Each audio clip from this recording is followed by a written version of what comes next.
जातीय जनगणना पर कांग्रेस ने बिछाई बिसात। दिल्ली में देश भर से कांग्रेस के धुरंधरों ने बजाया आंदोलन का बिगुल। सीएम सीएलपी प्रदेशाध्यक्ष जैसे पदों पर रहे ओबीसी के नेता हुए लामबंद। ओबीसी एसटी एससी व अल्पसंख्यकों के लिए दिल्ली घोषणा पत्र पर मंथन। अब राहुल गांधी के साथ जातीय जनगणना को सलीके से करवाने को लेकर घर घर पहुंचेगी कांग्रेस।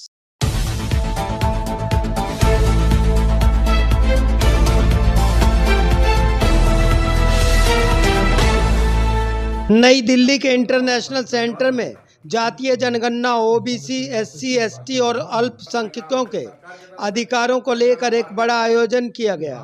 इस मौके पर ओबीसी के देश भर से ऐसे नुमाइंदे पहुंचे जो पद में मौजूदा या पूर्व में मुख्यमंत्री, प्रतिपक्ष नेता व प्रदेशाध्यक्ष रहे हैं।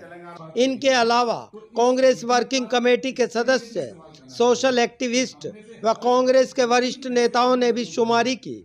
इस देश में जाति सिर्फ 3 या 4 गरीब, किसान, महिला यही है। उस दिन उस समय राहुल जी बोलने के लिए खड़े हुए और उन्होंने कहा कि मैं एक बात कहने जा रहा हूं, आपको पता नहीं पसंद आए या ना पसंद आए, लेकिन जातीय जनगणना इसी लोकसभा के कार्यकाल में हम लोग आपकी सरकार के द्वारा ही करा करके मानेंगे। और जब राहुल जी ने ये बात कही तो उस सत्ता पक्ष में एक सन्नाटा छा गया, एक तरह से सांप सा सूंघ गया, क्योंकि सत्ता पक्ष, मोदी की सरकार भी इस बात को जानती है कि जो राहुल गांधी जी बोलते हैं वो सच साबित होता है। चाहे उन्होंने कोरोना की बात कही, चाहे किसानों की बात कही, चाहे और उनकी जो पुरानी बातें हैं जीएसटी, नोटबंदी को लेकर के। तो इस देश में एक दो विचारधाराओं की एक बहुत पुरानी लड़ाई चल रही है। एक तरफ मानवता की विचारधारा है और एक तरफ मनुवाद की विचारधारा है। मानवता की जो विचारधारा है वो ये कहते हैं सब इंसान बराबर हैं, जो महात्मा बुद्ध की विचारधारा थी, जो बाबा नानक की, संत कबीर की विचारधारा थी, रायदास की विचारधारा थी, जिसकी लड़ाई महात्मा फूले बाबा साहब अम्बेडकर ने लड़ी, और जिस लड़ाई को आज राहुल गांधी लड़ रहे हैं।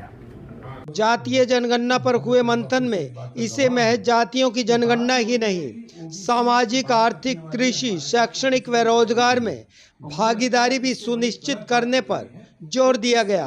वक्ताओं ने 100 में 85 और 15 का खेल बताते हुए हिस्सेदारी में पारदर्शिता के साथ जातीय जनगणना पर चर्चा की।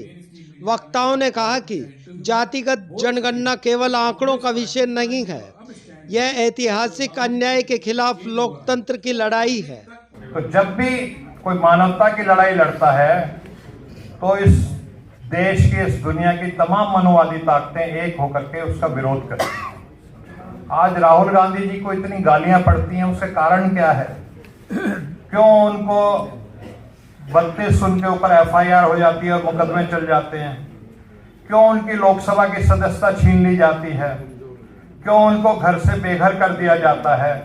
उसके पीछे एक ही कारण है कि वो आप लोगों की लड़ाई लड़ रहे हैं। अगर आज वो आप लोगों की लड़ाई लड़ना छोड़ दें तो वो इस मीडिया के डार्लिंग बन जाएंगे और इन तमाम लोगों की एक, जिसको कहते हैं कि मूव हो जाएंगे, हीरो बन जाएंगे। लेकिन राहुल गांधी इस समय मानवता की लड़ाई लड़ रहे हैं और जो संविधान सम्मेलन के द्वारा या और तरीकों से जातीय जनगणना के मुद्दा जो उठाया, तो हम इस समय जहां बैठे हैं, अपने लोगों में बैठे हैं, अपने परिवार में बैठे हैं, आप सबको मालूम है कि पार्टी के अंदर से भी उनका काफी विरोध हुआ। चर्चा यह भी रही कि राहुल गांधी ने जिस साहस के साथ ओबीसी समाज की वास्तविक हिस्सेदारी की बात उठाई, वो इस देश की राजनीति में निर्णायक मोड़ है। वक्ताओं ने कहा कि जब राहुल गांधी ने सदन के पटल पर जातिगत जनगणना की बात 29 दिसंबर 2024 को रखी तो उनका भाजपाइयों ने मजाक उड़ाया था। यहाँ तक कि राहुल गांधी से उनकी खुद की जाति पर सवाल खड़े किए गए थे। अब देश के प्रधानमंत्री ही जातिगत जनगणना को स्वीकार कर चुके हैं, परंतु 56 कॉलम के साथ ही जातिगत जनगणना करवानी चाहिए। इस आयोजन में आंदोलन का स्वरूप यही तैयार किया गया है। कि बात ये होती है कि ओबीसी की बात रखने वाले हमारे पास ओबीसी के नेता ही नहीं है, और मुझे लगता है कि इससे बड़ी गलत बात कोई नहीं है। तो इस मीटिंग का इसके लिए भी इस्तेमाल करना चाहिए कि हम में से हर व्यक्ति 2-3 ऐसे पॉइंट जरूर बोले जो बाकी हमारे सब लीडर्स सोशल मीडिया में या मेन स्ट्रीम मीडिया में या अखबारों में या इंटरव्यू में बोल सकें कि कांग्रेस पार्टी का ये जो अब स्टैंड है, जो राहुल जी के नेतृत्व में चेंज हुआ है, वो पब्लिक तक पहुंचना भी चाहिए। इस आयोजन में पूर्व सीएम भूपेश बघेल, पूर्व मंत्री शरद यादव की पुत्री सुभाषिनी यादव, महेश गौड़, हनुमंता राव, श्रीकांत जैना, जीतू पटवारी, ताम्र साहू और लालजी देसाई सहित बाबा श्री निवास, अजय लल्लू, बीके हरि प्रसाद, गुरदीप सप्पल ने जातिगत जनगणना पर अपने विचार रखे। वैसा नेक्स्ट तेलंगाना हुआ जैसा आप सब लोगों की फिर एक बार तेलंगाना प्रदेश सरकार की तरफ से, तेलंगाना पार्टी हमारा महेश गौड़ जी की तरफ से फिर एक बार आप सब लोगों से मैं विज्ञप्ति करता हूँ। आपको सबको धन्यवाद, नमस्कार।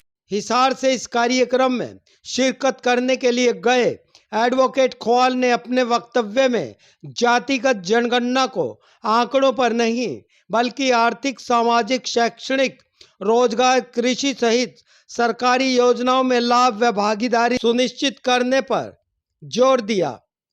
अब देखना यह कि भाजपा की केंद्र सरकार का जातिगत जनगणना पर स्वीकृति के साथ स्वरूप और राहुल गांधी का इस विषय पर संघर्ष क्या गुल खिलाता है।